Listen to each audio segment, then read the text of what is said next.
అందరికీ శుభోదయం మరియు శుభాభినందనలు. ఈరోజు మనం అజంతా చిత్రాలు పాఠాన్ని నేర్చుకుంటున్నాం. ముందుగా అజంతా చిత్రాలు అనేవి మరి చాలామంది విహారయాత్రకు వెళ్ళి వాటిని దర్శిస్తూ ఉంటారు.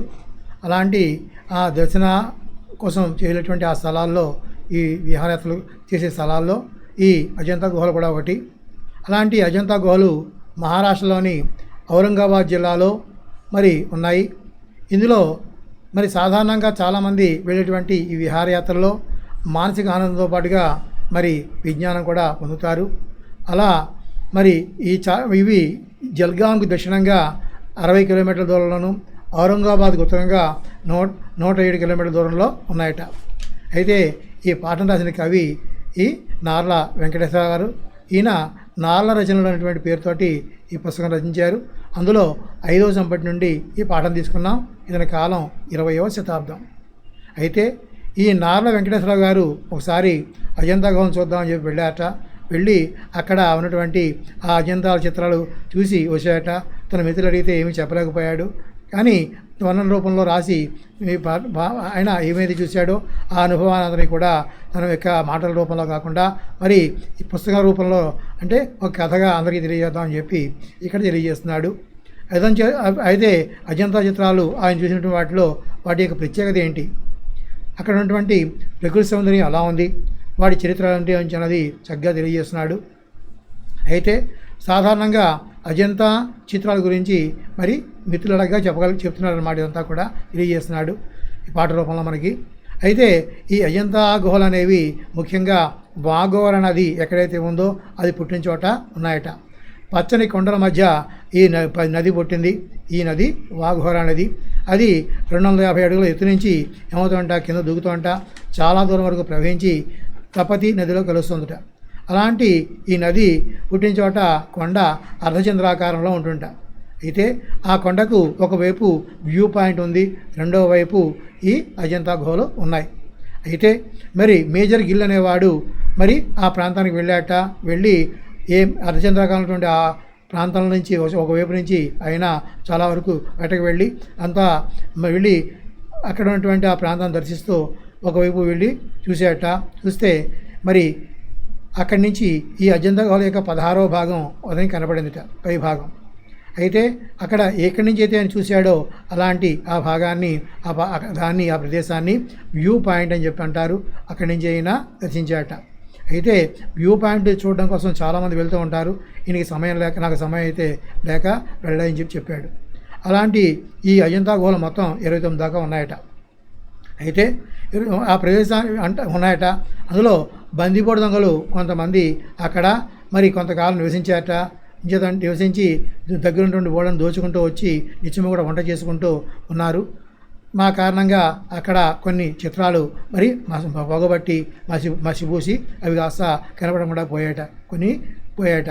అలాంటి అజంతా గుహల్లో ఇప్పటికీ నిలిచి ఉన్నవి గుహలు ఏంటంటే 1, 2, 9, 10, 16, 17 గుహల్లో మాత్రమే ఇప్పటికీ కూడా కొన్ని చిత్రాలు నిలిచి ఉన్నాయంటున్నారు. అలాంటి ఈ చిత్రాలని లిఖించిన వారు బౌద్ధ భిక్షువులు. వీళ్ళంతా కూడా 1వ శతాబ్దం నుంచి 7వ శతాబ్దం వరకు కూడా చక్కనటువంటి చిత్రాలు గీశారట. ఎవరు వాళ్ళు? ఈ బౌద్ధ భిక్షువులు. అయితే 200 సంవత్సరాల పాటు మాత్రం మరి ఆ చిత్రాలని చాలామంది మర్చిపోయారు. అయితే ఈ గేజర్ గిల్ అనేవాడు మాత్రం ఆ ప్రాంతానికి వెళ్ళిన కారణం చేత అక్కడ ఇది గుహల గురించి తెలుసుకుని అందరికీ పరిచయం చేశాడు. అప్పటి నుంచి కూడా చాలామంది యాత్రికులు అక్కడికి వెళ్ళడం జరుగుతుంట. అలాంటి యాత్రికులు వెళ్ళినటువంటి ఆ గుహల్లో మరి మేజర్ గిల్ అనేవాడు 30 ఏళ్ల పాటు కష్టపడి ఆ గుహల్లోని చిత్రాలని కూడా కాపీ చేసుకుని లండన్లో ఉన్నటువంటి క్రిస్టల్ ప్యాలెస్లో పెట్టాట. అవి కాస్త మరి మంటల వల్ల, అంటే అక్కడ అగ్ని ప్రమాదం జరగడం వల్ల అవి కాస్త కాలిపోయాట. ఆ కాలిపోయిన వాటిలో మిగిలిన వాటిని కొన్నింటిని జాన్ గ్రిఫిల్క్ అనేవాడు సౌత్ కింగ్స్టన్లో మరి భద్రపరిచాయట. అవి కూడా అగ్ని ప్రమాదం వల్ల పూర్తిగా కాలిపోయాయట. ఇక ఇలా అవే కనుక చాలా కాలం నిలిచి ఉంటే కనుక మరి అక్కడ అన్న చిత్రాలు ఇంకా చాలా ఉండేవని చెప్పి అంటున్నారు. అలాంటి ఈ అజంతా చిత్రాల్లో కేవలం బౌద్ధ భిక్షువులు గీసినటువంటి బుద్ధుని యొక్క జాతకాలకు సంబంధించిన కథలే కాకుండా భారతీయుల యొక్క జీవిత చరిత్రల గురించి కూడా వారి జీవితాలు ఎలా ఉన్నాయి, వారి సంస్కృతి ఎలా ఉంది, వారి యొక్క మరి జీవితం ఎట్లా ఉంది అని చెప్పి అన్నీ కూడా ఇక్కడ తెలియజేశారట ఈ బొమ్మల ద్వారా. అలాంటి బొమ్మలని ద్వారా ఇంకా ఏం తెలుసుకోవచ్చో మనం ఇప్పుడు తెలుసుకుందాం. మరి అజంతా చిత్రాలలో తొణికిసలాడుతున్న భారతీయ జీవితాన్ని, సంస్కృతిని ఏ విజాతీయ చిత్రకారులు వారెంతటి ప్రజ్ఞా సాధకులైనా చిత్రించగలిగి ఉండేవారు కారు చెప్తున్నాడు. అజంతా చిత్రాలలో తొణికిసలాడుతున్న అంటే కనపడుతున్నటువంటి భారతీయ జీవితాన్ని, అంటే బొమ్మల ద్వారా భారతీయులు ఏ ప్రకారంగా జీవించారు అన్న విషయాన్ని, సంస్కృతిని, వారి యొక్క సంస్కృతి అంటే ఆచార వ్యవహారాలని, సంప్రదాయాల్ని ఏ విజాతీయ చిత్రకారులు అంటే మన దేశం కాకుండా వేరే దేశం వాళ్ళకు ఎవరు కూడా వారెంతటి ప్రజ్ఞా సాధకులైనా, వాళ్ళంతా తెలివి గలవాళ్ళైనా, ఎంత నేర్పు గలవాళ్ళైనా కూడా చిత్రించగలిగి ఉండేవారు కారు. ఈ బొమ్మల్ని ఆ బౌద్ధ భిక్షులు వేసినట్లుగా మరి ఆ చిత్రాలు గీసే సామర్థ్యం వారికి లేదట. పోయినవి పోగా ఇప్పటికే మిగిలి ఉన్న అజంతా చిత్రాలను చూసి వివిధ భారతీయ జీవితాల గురించి, సంస్కృతిని గురించి ఎన్నెన్నో విషయాలు తెలుసుకోవచ్చు. అయితే కొన్ని చిత్రాలు మాత్రమే మిగిలి ఉన్నాయంటున్నాడు. అలాంటి అజంతా చిత్రాలను చూస్తూ ఉంటే రకరకాల భారతీయుల యొక్క జీవితాలు ఎట్లా ఉన్నాయి, వాటి గురించి కానీ, వారి యొక్క సంస్కృతి గురించి కానీ, ఇంకా మరి వారి యొక్క జీవన విధానం కానీ అవన్నీ కూడా ఇక్కడ తెలుసుకోవచ్చుట. నిజానికి వాటిని మన ప్రాచీన సాంఘిక సాంస్కృతిక చరిత్రలుగా ఎంచవచ్చు. అంటే ఈ చిత్రాల్లో కనిపించినటువంటి విషయాలను తెలుసుకొని మన ప్రాచీన భారతీయుల యొక్క, అలాగే భారతీయుల గురించి కానీ, లేదా సంఘపరంగా ఆ కాలంలో ఎట్లా ఉండేది అనే విషయాలు కానీ, సాంస్కృతిక పరంగా అంటే వారి యొక్క ఆచార వ్యవహారాలు అనేవి ఎట్లా ఉన్నాయి ఇవన్నీ కూడా మరి ఒక చరిత్రగా చెప్పుకోవచ్చు అని చెప్పంటూ ఇక్కడ ఆ బొమ్మలను చూసి చెప్పుకోవచ్చు అని చెప్పి అంటున్నాడు. ప్రాచీన కాలంలో భారత సాంఘిక వ్యవస్థ ఏ రూపంలో ఉండేది, అప్పటి వృత్తులేవి, వ్యాసంగాలేవి, వినోదాలేవి, ఇలా ప్రశ్నలకు సమాధానాలు కోరితే అజంతా గుహలకు వెళ్ళాలి చెప్తున్నాడు.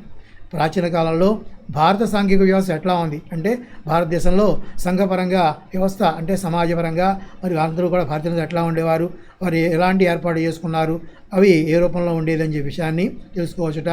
ఆ కాలం నాటి వృత్తులు ఏ వృత్తులు అవలంబించారు, వాళ్ళు ఏ వృత్తి చేసుకుని వారి యొక్క జీవనం కొనసాగించారు అన్న విషయాల్ని, వ్యాసంగాలు వారు ఎలాంటి కృషి చేశారు దేశం యొక్క అభివృద్ధి కోసం, వాళ్ళు ఏ పనులు చేశారు అనే విషయాలను కానీ, వినోదాలేవి వినోదం కోసం వాళ్ళు ఏ ఏర్పాటు చేసుకున్నారు అనే విషయాలని కూడా ఈ బొమ్మల ద్వారా తెలుసుకోవచ్చుట. కాబట్టి మనం ప్రశ్నలు వేస్తే అంటే ఆ కాలం నాటి వ్యవస్థ ఎట్లా ఉండేది, వృత్తులే ఉన్నాయి, పనులే ఉన్నాయి, వాళ్ళు ఏ కృషి చేశారు, వినోదాలు ఏంటని చెప్పి మనం కనుక ప్రశ్నలు వేస్తే ఆ ప్రశ్నలకు సమాధానాలు కావాలని కోరుకుంటే కనుక అది తప్పనిసరిగా ప్రతి వాళ్ళు కూడా అజంతా గుహలకు వెళ్ళాలి. ఎందువల్ల అజంతా గుహల్లో భారతీయుల యొక్క సాంఘిక వ్యవస్థ ఎట్లా ఉంది, అప్పటి వృత్తులే ఉన్నాయి, వ్యాసంగాలు ఉన్నాయి, వినోదాలు ఇవి బాగా తెలుస్తాయట. ఒకప్పుడు మన దేశంలో రాణ్ మందిరాలు ఏ విధంగా ఉండేవి, మన దేశంలో రాణ్ మందిరాలు అంటే రాజుల యొక్క మందిరాలు అంటే బిల్డింగ్స్ అవి కూడా ఎట్లా ఉన్నాయి, పెద్ద పెద్ద కోటలు అన్నమాట. రాణుల వేషభాషలేవి అంటే రాజు యొక్క వేషం కానీ రాణి యొక్క వేషం కానీ ఎట్లా ఉండేది అన్నీ కూడా ఈ బొమ్మల్లో మనకి కనిపిస్తాయట. ఇక రాజ్యసభలను ఏ విధంగా తీర్చేవారు, రాజ్యసభకు వెళ్ళి రాజన్నవాడు ఆ సభలో ఏ ప్రకారంగా తీర్పు చెప్పేవాడు అనే విషయాలను గురించి, అప్పటి తీర్చేవారు ఈ విషయాన్ని కూడా ఈ బొమ్మల ద్వారా తెలుసుకోవచ్చుట. అప్పటి సైనిక బల నిర్మాణం ఏ తీరులో ఉండేది అంటే సైనిక బలాన్ని ఏ విధంగా సమకూర్చుకున్నారు అనే విషయాలను కూడా ఇక్కడ ఈ బొమ్మల ద్వారా మనకి తెలుస్తుందట. అయితే నాటి ఆయుధాలేవి, వాళ్ళు ఆ సమయంలో ఎలాంటి ఆయుధాలను ఉపయోగించేవారు అనే విషయాన్ని కూడా ఈ బొమ్మల ద్వారా అంటే వారి జీవితంలో ఆ బొమ్మల్లో రకరకాల ఆయుధాలు కలిగినటువంటి జనులను చూపించారు. ఆ కారణంగా ఆ కాలం నాటి ఆయుధాలు ఏవో కూడా మనకి స్పష్టంగా తెలుస్తుందట. ఇలాంటి ప్రశ్నలకు ప్రత్యుత్తరాలు కోరితే ఈ ప్రకారంగా సైనిక నిర్మాణం ఎలా ఉంది, వారి యొక్క ఆయుధాలు ఏమున్నాయి, ఇవన్నీ కనుక తిరిగి సమాధానం కోరినట్లయితే, ప్రత్యుత్తరం అంటే మనం తిరిగి సమాధానం అంటే వాటికి తిరిగి సమాధానం కావాలని కోరుకుంటున్నట్లయితే అజంతా గుహలకు వెళ్ళాలట. ఇంతేకాదు అక్కడికి వెడితే మనం ఎన్నో కోణాల సమేతంగా భారత సాయుధ బలాలను సింహళంపై దండయాత్రకు వెళ్ళినటువంటి భారతీయ నౌకాదళాన్ని చూడవచ్చు అని చెప్తున్నాడు. ఒకసారి చూడండి, మరి వెళ్ళేవారు ఎదిగి చూడండి. అక్కడ వెళితే కనుక ఎన్నో కోణాల సమేతంగా అంటే రకరకాల అన్ని మూలాల నుంచి ఒకటి చూసుకుంటే కనుక భారత సాయుధ బలాలు అంటే భారతదేశంలో ఏ వీరులైతే ఉన్నారో వాళ్ళంతా కూడా రకరకాల ఆయుధాలు చేతబట్టుకుని తమ యొక్క బలాల్ని అంటే రకరకాల సైనిక బలాన్ని తీసుకుని సింహళం వైపు దండాలు చేయడానికి బయలుదేరారట. వెళుతూ వాళ్ళు నౌకల మీద ప్రయాణం చేసేవారట. అలా నౌకల మీద ప్రయాణం చేస్తూ మరి ఏ ప్రకారంగా ఆ నౌకల ద్వారా తమ యొక్క సైన్యాన్ని అక్కడ చేర్చేవారు అనే విషయాలను కూడా ఈ నౌకల బొమ్మల ద్వారా మనం తెలుసుకోవచ్చుట. ఇక వీర శివాజీ రాజ్యానికై మహాసాగరాలను దాటి వెళ్ళాడన్న భారతీయ వణికులను కూడా చూడవచ్చు. మరి భారతీయుల యొక్క వ్యాపారులు ఎవరైతే ఉన్నారో వాళ్ళంతా కూడా శివాజీ మహారాజు రాజ్యం పొందడం కోసం గొప్ప గొప్ప సముద్రాలు దాటాడని చెప్పి వాళ్ళు చెప్పారట. అలాంటి ఏ వణికులు చెప్పారో ఆ వ్యాపారస్తులను కూడా ఈ బొమ్మల్లో మనం దర్శించవచ్చుట. ఇక పర్షియన్ రాయబారులకు దర్శనమిస్తున్న భారతీయ మహీపాలకులను చూడవచ్చు. అంతేకాకుండా కొంతమంది భూమి భారతదేశంలో ఏ రాజులైతే ఉన్నారో వారిని చూడడం కోసం కొంతమంది పర్షియన్ దేశం నుంచి కొంతమంది రాయబారులు వస్తూ ఉండేవారట. వాళ్ళంతా కూడా ఈ రాజులను చూశారట. అలా ఎవరెవరు ఏ రాజుల్ని వాళ్ళు చూశారో అన్న విషయాలు కూడా ఆ బొమ్మల ద్వారా తెలుసుకోవచ్చుట. అన్నింటినీ మించి బుద్ధుని కారుణ్య సందేశం అంటే బుద్ధుడు మరి దయ చూపించే విధంగా మరి గొప్ప సందేశాన్ని ఇచ్చాట. అది కేవలం మానవుని వికాసానికే కాక పశుపక్ష్యాదుల జీవితాన్ని సైతం ఎంత పునీతం చేసిందో తేజోవంతం చేసిందో చూడవచ్చు అంటున్నాడు. అంటే మానవుల యొక్క అభివృద్ధి కోసం ఆ బుద్ధుని యొక్క కారుణ్య సందేశం తోడ్పడిందిట. అంతేకాకుండా పశుపక్షాదులు కూడా ఏ ప్రకారంగా ప్రేమించాలి మరి వారిని అని చెప్పంటూ వారి యొక్క అవన్నీ కూడా ఏ విధంగా పవిత్రం చేయబడ్డాయి అనే విషయాలన్నీ కూడా ఇక్కడ, అంతేకాకుండా వారు ఎంత తేజోవంతంగా ఉన్నారు ఆ కాలం నాటి ప్రజలు అనే విషయాలను కూడా ఈ బొమ్మల ద్వారా తెలుసుకోవచ్చు అంటున్నాడు. అందువల్ల అజంతా గుహలు యాత్రాస్థలం కావాల్సింది చిత్రకారులకే కాదు, భారతీయ చరిత్రలో, విజ్ఞానంలో, సంస్కృతిలో, భవితవ్యంలో శ్రద్ధాభక్తులు కలవారందరికీ అని చెప్పి చెప్తున్నాడు. కాబట్టి అందువల్ల అజంతా గుహలు కేవలం ఎవరు యాత్రగా వెళ్ళి అక్కడ దర్శించేటువంటి స్థితి కేవలం అప్పుడు బొమ్మలు గీసే వాళ్ళకే అవసరమా అంటే కాదుట.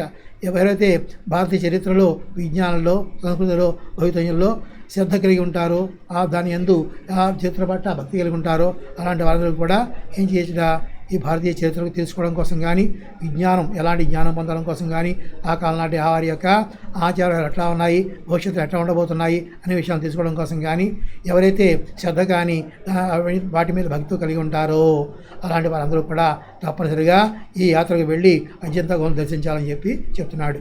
మిగతా పాఠం ఇప్పుడు షష్ఠీ తత్పురుష సమాసాలు దాంట్లోనూ చూద్దాం. నదిగట్టు, నది యొక్క గట్టు, నదిగట్టు, నది యొక్క గట్టు, నదిగట్టు, నది యొక్క గట్టు. అజంతా స్త్రీలు, అజంతాలోని స్త్రీలు, అజంతా స్త్రీలు, అజంతాలోని స్త్రీలు, అజంతా స్త్రీలు, అజంతాలోని స్త్రీలు. నదీ ప్రవాహం, నది యొక్క ప్రవాహం, నదీ ప్రవాహం, నది యొక్క ప్రవాహం, నదీ ప్రవాహం, నది యొక్క ప్రవాహం. మానవ సమాజం, మానవుల యొక్క సమాజం, మానవ సమాజం, మానవుల యొక్క సమాజం, మానవ సమాజం, మానవుల యొక్క సమాజం. గుహల గోడ, గుహల యొక్క గోడ, గుహల గోడ, గుహల యొక్క గోడ, గుహల గోడ, గుహల యొక్క గోడ. భారతీయ సంస్కృతి, భారతీయుల యొక్క సంస్కృతి, భారతీయ సంస్కృతి, భారతీయుల యొక్క సంస్కృతి, భారతీయ సంస్కృతి, భారతీయుల యొక్క సంస్కృతి. కొండ మలుపు, కొండ యొక్క మలుపు, కొండ మలుపు, కొండ యొక్క మలుపు, కొండ మలుపు, కొండ యొక్క మలుపు. ఇవన్నీ కూడా షష్ఠీ తత్పురుష సమాసాలు. అలాగే మరి కర్తరి వాక్యము, కర్మణి వాక్యం అని చెప్పి వాటి గురించి తెలుసుకుందాం. ఇక్కడ వాక్యంలో కర్తకు ప్రాధాన్యం ఉండి కర్మకు ద్వితీయ విభక్తి చేరిన వాక్యాన్ని కర్తరి వాక్యం అంటారు. సాధారణంగా వాక్యం చూడండి, ఇక్కడ రాముడు కుక్కను కొట్టాడు. కర్తరి వాక్యం ఇక్కడ ఏం చెప్తున్నాడంటే ఇది కర్తరి వాక్యం.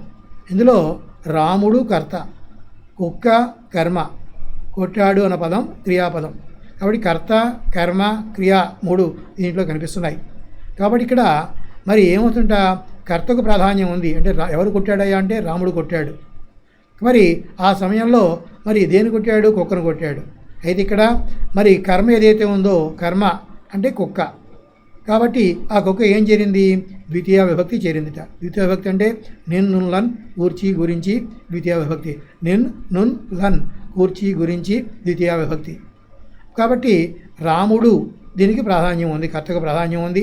కర్మకి ఏం చేరింది, నువ్వు చేరింది. కాబట్టి కుక్కను మరి కొట్టాడు అంటే రాముడు కుక్కను కొట్టాడు. ఇందులో రాముడు అన్న పదం కర్త. కుక్కను నువ్వు అనేది ద్వితీయ విభక్తి చెందుతుంది కాబట్టి ఇక్కడ కర్మకు ఏం చేరింది? ద్వితీయ విభక్తి చేరింది కాబట్టి కుక్కను అయింది. కొట్టాడు క్రియ. రాముడు కుక్కను కొట్టాడు. ఇక్కడ రాముడు కర్త, కుక్కను కర్మ, కొట్టాడు క్రియ. రాముడు కుక్కను కొట్టాడు. ఇదే వాక్యం కర్తరి వాక్యం అంటారు. మరి అలాగే కర్మని వాక్యం. వాక్యంలో క్రియకు బడువు చేరి కర్తకు తృతీయ విభక్తి చేరే వాక్యాన్ని కర్మని వాక్యం అంటారు. చెప్పున ఇందాక కర్త, కర్మ, క్రియ. రాముడు కుక్క కొట్టాడు, కుక్కను కొట్టాడు అనమాట ఇక్కడ. అయితే దాన్ని కర్మని వాక్యంగా మార్చేటప్పుడు మరి ఏమవుతుంటా? క్రియాపదానికి బడు చేరుతుంటా. అక్కడ ఇందాక ఏం చెప్పుకున్నాం? కొట్టాడు చెప్పాం. అంటే కొట్టాడంటే కొట్టబడింది అని కింద మారింది. అంటే క్రియకు ఏం చేరింది? బొడు అనే ప్రత్యయం చేరింది. ఇక కర్తకు ఏం చేరిందిట? కర్త రాముడు. కర్త ఏం చేరింది? తృతీయ విభక్తి చేరింది. అంటే వాటి ప్రత్యయాలు చేరుతాయన్నమాట. అంటే ఏం చేరుతాయి? చేతం చేన్, తోడంతోన్. అందులో చేత, తోడ ఇవి చేరుతాయి. కాబట్టి రామునికి పక్కని ఏం జరిగింది? తృతీయ విభక్తి యొక్క ప్రత్యయాలు చేరాయి. అందువల్ల కర్త ఏంటయ్యా అంటే రాముని చేత. అంటే ఇక్కడ కర్మని వాక్యంలో రాముని చేత అంటే కర్త, కుక్క అంటే కర్మ, మరి కొట్టబడింది క్రియ. రాముడు కుక్కని కొట్టాడు అన్న పదం అన్న వాక్యం ఏంటయ్యా అంటే మరి కర్తరి వాక్యం. దాన్ని కర్మని వాక్యంగా మారిస్తే ఎలా ఉంటుందంటే మరి క్రియకేమో బడు చేరుతుంది, కర్తకేమో చేత చేరుతుంది. చేరి ఏమవుతుంది? రాముని చేత కుక్క కొట్టబడింది. రాముడు కుక్కను కొట్టాడు, రాముని చేత కుక్క కొట్టబడింది. రాముడు కుక్కని కొట్టాడు, రాముడు కుక్కను కొట్టాడు. ఆ పై కర్తరి వాక్యంలో ఈ కర్మకు ద్వితీయ విభక్తి చేరింది. మరి కర్మని వాక్యంలో మాత్రం కర్తకేమో చేత చేరింది, తృతీయ విభక్తి చేరింది. మరి క్రియకేమో బడు చేరింది. ఇలా మరి మారుతూ ఉంటాయి. కొంచెం కర్తరి వాక్యం, కర్మని వాక్యం కొంచెం జాగ్రత్తగా వాటిని అబ్జర్వ్ చేయండి. ఒక్కసారి చూడండి. కర్తరి వాక్యము, వాక్యంలో కర్తకు ప్రాధాన్యం ఉండి కర్మకు ద్వితీయ విభక్తి చేరిన వాక్యాన్ని కర్తరి వాక్యం అంటారు. రాముడు కుక్కను కొట్టాడు. ఇక్కడ ద్వితీయ విభక్తికి ఏం చేరింది? దీనికి కర్మకి. అందువలనే రాముడు కుక్కను కొట్టాడు. దేని కొట్టాడు అంటే కుక్కను కొట్టాడు. ఇక కర్మని వాక్యం వచ్చేసరికల్లా మరి క్రియకు బడు చేరుతోంది. బడు చేరి కర్తకు తృతీయ విభక్తి చేరే వాక్యాన్ని కర్మని వాక్యం అన్నాడు. ఇక్కడ రాముని చేత కుక్క కొట్టబడింది. ఇక్కడ కర్తకు తృతీయ విభక్తి చేరింది, అందువల్లనే రాముని చేత అయింది. క్రియకు బరువు చేరింది కాబట్టి కొట్టబడింది అయింది. అందువల్ల రాముని చేత కుక్క కొట్టబడింది. రాముడు కుక్కను కొట్టాడు కర్తరి వాక్యం. రాముని చేత కుక్క కొట్టబడింది కర్మని వాక్యం. ఇక్కడ రాముని చేత కర్త, కుక్క కర్మ, కొట్టబడింది క్రియ. ఇదమ్మా కర్తరి వాక్యం, కర్మని వాక్యం. ఏమైనా తెలియకపోతే నా నెంబర్ ఫోన్ చేసి కనుక్కోండి.